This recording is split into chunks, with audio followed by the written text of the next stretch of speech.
ملفات لم تكتب بالحبر بل بالدم.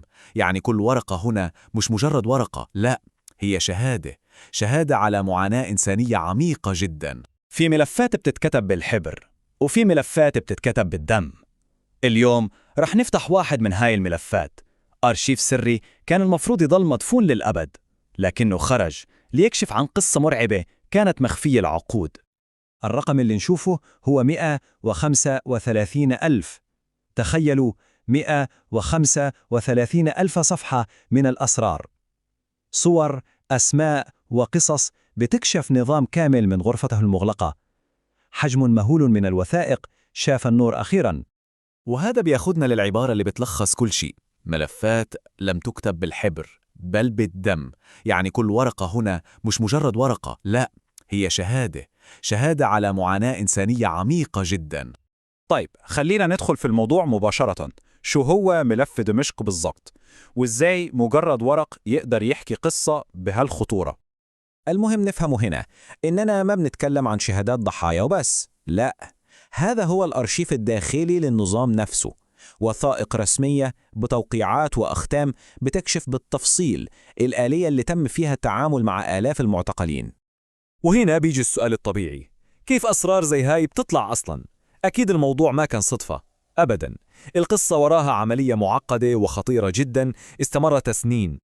القصة كانت كأنها فيلم، سنوات من الجهد المشترك بين محققين وصحفيين وناشطين، كانوا يجمعوا الأدلة بسرية تامة. من وين؟ من قلب الفروع الأمنية نفسها، من أرشيفات الضباط، من سجلات كان مستحيل حدا يشوفها. ولأول مرة أسرار النظام بتطلع للعالم كله. وهاي نقطة الأهم، هاي مش مجرد أوراق عشوائية، لا، هاي وثائق رسمية عليها أختام وعليها أوامر واضحة، أوامر موقعة من ضباط. يعني الأدلة جاية من قلب النظام نفسه، وهذا اللي بيعطيها كل هالقوة. والآن خلينا نشوف كيف كانت تشتغل هاي الآلية، كيف كانت تبدأ. الخطوة الأولى وربما الأكثر قسوة هي تجريد الإنسان من هويته تماماً. القصة بتبلش من لحظة دخول الشخص من بوابة السجن. من هاي اللحظة ما عاد له اسم، ما عاد له عائلة، ما عاد له مهنة، صار مجرد شيء آخر. ما عاد إنسان، صار رقم في سجل.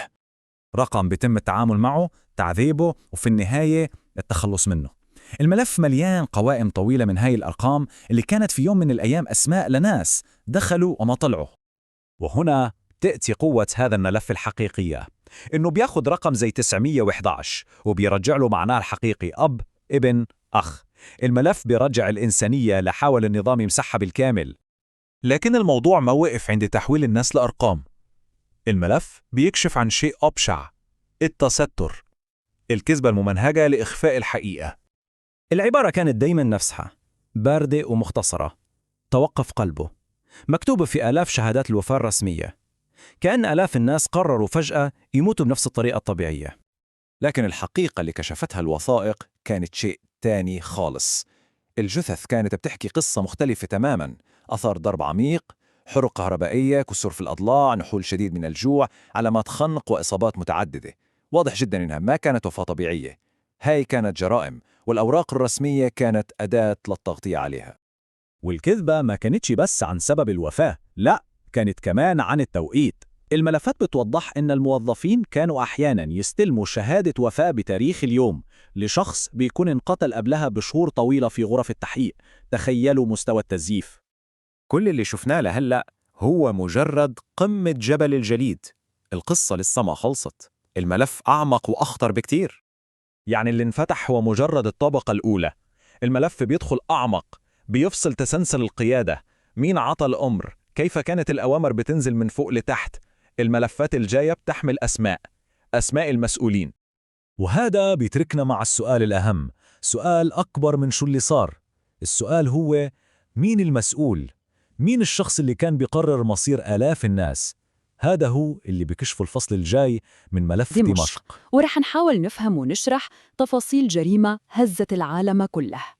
القصة كان ليها جزء أول كان عن الضحايا، لكن الجزء هذا لا، هذا الجزء عن الجناة، عن الناس اللي كانوا وراء الأبواب المغلقة، الأسماء اللي كانت توقع على أوامر تحدد مصير إنسان، يا يعيش يا يموت. طيب، خلينا نبدأ باللي ممكن نسميه بيروقراطية الموت. يعني الوثائق دي ما بتكشف بس عن جرائم فردية، لا، هي بتكشف عن نظام كامل، سيستم منظم ومصمم خصيصاً لتنفيذ الجرائم دي. طيب، كيف كان شغال النظام هذا؟ الموضوع كان يبدأ من فوق، من القمة، من رؤساء الفروع وقادة المكاتب الأمنية، ومن عندهم الأوامر تنزل بشكل مرتب ومنهجي لضباط التحقيق، وبعدها توصل للعناصر اللي بينفذوا على الأرض. كانت سلسلة مترابطة ومحكمة جداً، ما فيها مجال للخطأ أو التراجع. بس الشيء المخيف فعلاً هو اللغة اللي كانوا يستخدموها، كلمات إدارية بحتة وبسيطة جداً، زي تحويل، استجواب، تنفيذ. كلمات تبان عادية جداً على الورق، صح؟ بس هي الكلمات الباردة دي هي اللي كانت تحدد مصير آلاف الناس، هي اللي كانت تعني نهاية حياة شخص. وهذا يأخذنا للنقطة يمكن الأكثر رعباً في كل الملف هذا، كيف إنه مجرد توقيع واحد كان كفيل يقرر مين يعيش ومين يموت. هذه هي اللي اسمها أوامر الإعدام.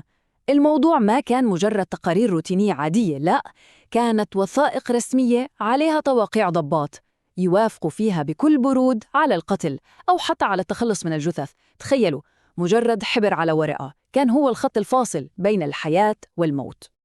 التقارير نفسها كانت مكتوبة بلغة إدارية جافة مخيفة ببساطتها. يعني مثلاً تلاقي عبارة زي نفذ الحكم، بس كلمتين بيأكدوا إن عملية قتل تمت وبنجاح كمان من وجهة نظرهم. وفي عبارة تانية كمان كانت تتكرر كتير في الوثائق، حول إلى المشفى العسكري. طبعاً الجملة دي ما كانتش تعني إنه رايح يتعالج، لا، في أغلب الأحيان كانت مجرد تعبير لطيف، طريقة ثانية للقول إنه تم التخلص من الجثة. وفي النهاية توصل للعبارة اللي بتقفل قصة الضحية تماماً: تم الدفن، نهاية موثقة بالورق ضمن نظام كامل ومحكم. طيب، كل هذا الكلام إيش كان يعني بالنسبة للضحايا؟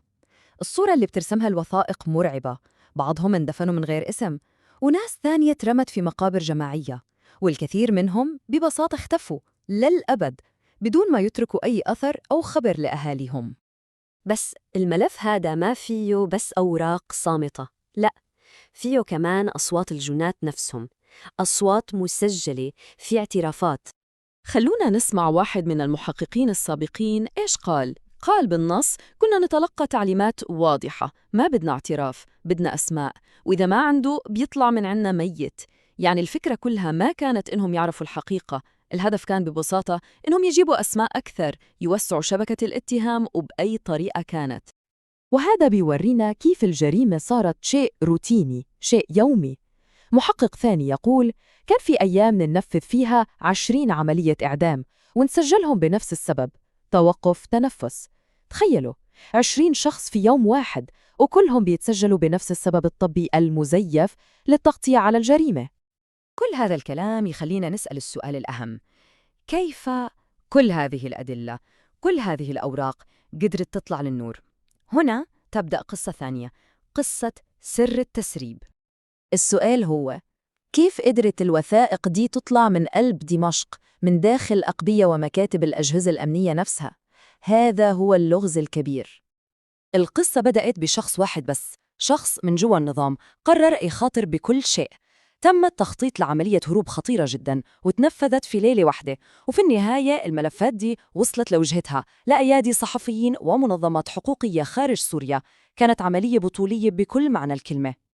والشيء المذهل إنه لغاية اليوم هوية هذا الشخص ما زالت سر، محدش يعرف مين هو.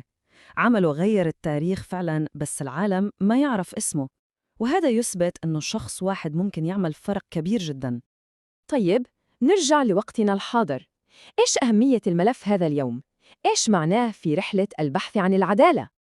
تأثير الملف كان ضخم وفوري، بسببه انفتحت تحقيقات رسمية في بلاد كثيرة، وصار هو الدليل الأساسي في محاكمات جنائية، وزود الضغط الدولي بشكل كبير. بس يمكن الأهم من كل ده إنه أعطى أمل، بصيص من الأمل بالحقيقة، لأهالي المفقودين. وهنا لازم ما ننسى الجانب الإنساني.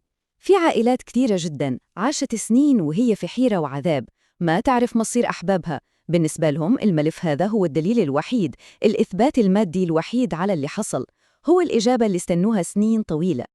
في النهاية ملف دمشق هو أكثر من مجرد ورق، هو أشبه صرخة قوية جدا خرجت من قلب الظلام. والصرخة دي بتحمل رسالتين. الرسالة الأولى هي شهادة، إثبات أن جريمة بشعة حصلت، والرسالة الثانية هي مطلب واضح، لازم يكون فيه محاسبة. الملف الحين مفتوح قدام العالم كله، وكشف عن فظائع يمكن صعب نتخيلها، بس السؤال اللي بيبقى يطرح نفسه هو: هل الحقيقة بدأت تظهر فعلاً، ولا الطريق للعدالة لسه طويل وصعب؟